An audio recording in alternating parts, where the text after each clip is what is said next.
Hey guys, in this video, we're going to talk about the basics of a web application. So what is a web application? The web application is just a computer program that runs in a web browser. Let me give you a brief explanation on that. So take Microsoft Office, like version 2019. There's two ways of using the software. One is you can install it on your computer natively in the operating system, like you can install it on your Windows machine using the Office wizard next finish, and you could consume the application which is running locally on your machine. Or you could use something like Microsoft Office Online, where the same application runs on your web browser with subset of features. So it's the same application, but running the native application is running on your local operating system. The web application is running on your browser. So this means the browser-based web application needs internet connection to communicate to the front-end server and the back-end server. But locally installed application doesn't need internet connection because all the software is running locally on the machine. So that's the difference between a native application and a web application. Why do we do that?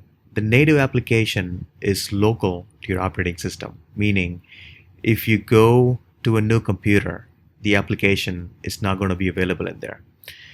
In the other hand, the web application runs on your web browser. So even if you go to a different computer, as long as you have a web browser, you can point to the URL, log in, and access the same web application. So it's more like portability. You could go to multiple computers, from your tablet, from your phone, you could still access the web application.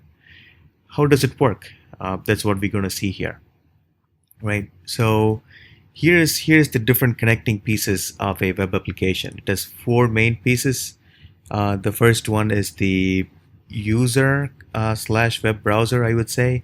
The user here, sitting in front of a computer, has this web browser running like a Chrome or Firefox. That's the first piece. The second piece is the front-end server, which provides the static content to the web browser. The third piece is the backend server, which provides the dynamic content to the web browser. The fourth piece is the database, which stores all the information.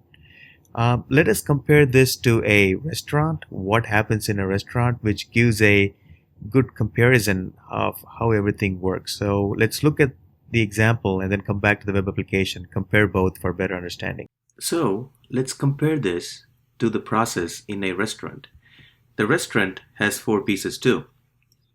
So customer walking into a restaurant, that's one piece. Waiter, second piece. Chef, third piece. And pantry.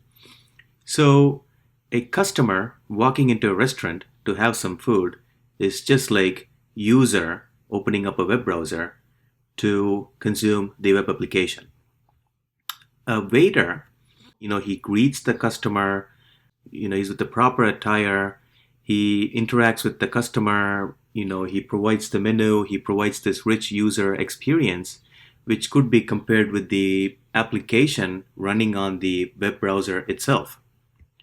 So what he does now is he takes the order from the customer and he passes it on to the chef.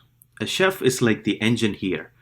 He knows the recipes. He knows what ingredients to add to make tasty food, and he knows the secret sauce. So the chef here is compared to the backend server here, which is the logic, which puts all the algorithms, which puts all the data together to give it back to the front end, right? So for the chef to put it all together, he needs the ingredients. So all the ingredients he needs is stored here in the pantry. So the pantry has a pack of bread, a pack of patties, ketchup, mayo, so on and so forth. So the pantry here is just compared to the database. So the database contains all raw data. So here, the chef, to make the food, he goes to the pantry, he picks up the ingredients he needs, and puts it all together, cooks, adds his secret sauce. And then he passes the food to the waiter, and the waiter serves it to the customer. So, pretty much the same thing is happening in the web application too. Backend picks up the required data from the database, puts it together, adds the secret sauce from the algorithms, and then it serves to the web application for the user's consumption. Okay, now let's go into the detail of how the web application works. A user, to open up a web application, he has to point to the URL. So in this example, let's take a user is opening up a e-commerce website to look at an order status.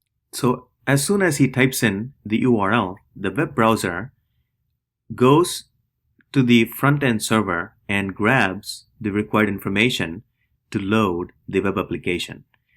What information does it load? As soon as it communicates with the front-end server, the front-end server provides HTML, CSS, and JavaScript, which is pretty much loaded on the web browser. This is the static content of the website. The static content, like mentioned, it stays the same. Like the website button here, or the home and products, or the about button stays the same. It doesn't change that often.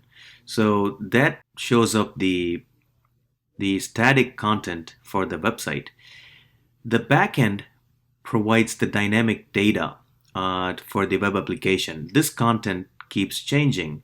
So let's say like an order status.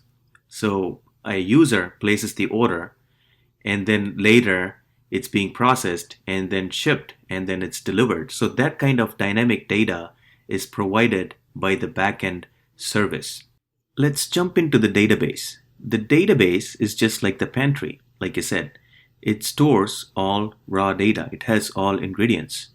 So the database, if I load up the database data, since this is an e-commerce website, you'll see the data is stored here in tables. So there's a user table where it stores all user information of all the users. It has a product table.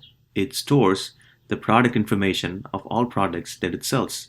And also it could have another table, which could be like an order table, which has the order number, which connects which product has been purchased for that order and which user did it. So in this way, it connects the order table to the user table and the product table. So what does a backend do? Let's load up backend information here.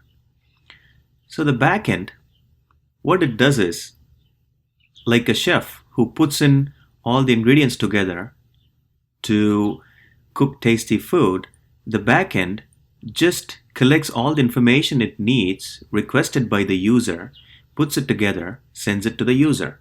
So for example, let's say a user wants to check his order status. When he clicks the order status button, it triggers an event on the JavaScript code running on the web browser. So as soon as the button is clicked, the order number is sent to the backend server. So the backend server with the order number, what it does is it goes to the database, goes to the order table, picks up all relevant information and puts it together and then sends it back to the browser. The browser, as soon as it gets the information, it displays the user the dynamic content like the username, what he has ordered, and what's the shipping status.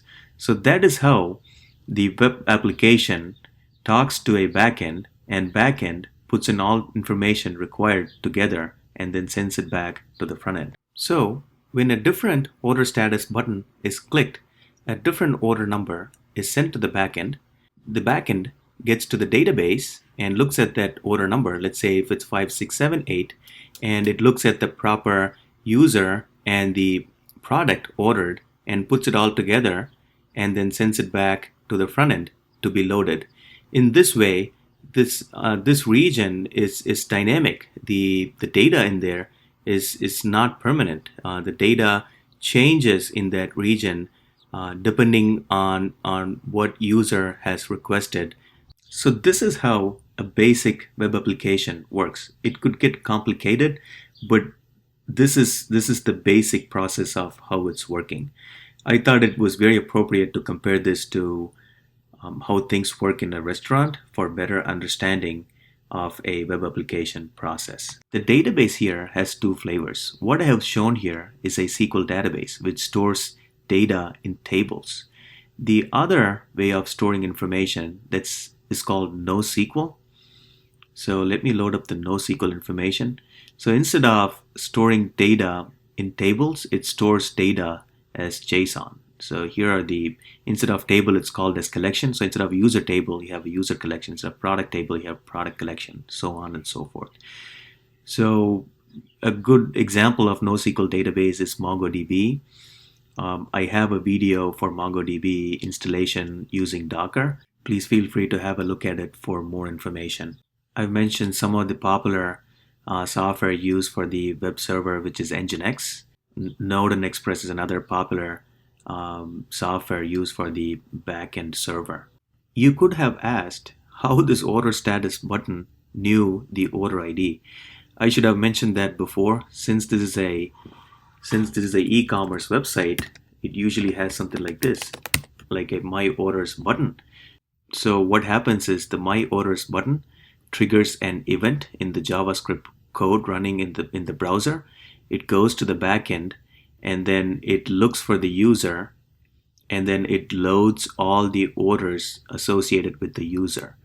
And then now he has all the orders loaded onto the page. He could click on one specific order, and then which triggers another JavaScript event to get the particular order status. So that is how the order status had the order ID. And that is all I have, guys. This is the basics of web application. Hope this helps. Have a great day. Thank you so much.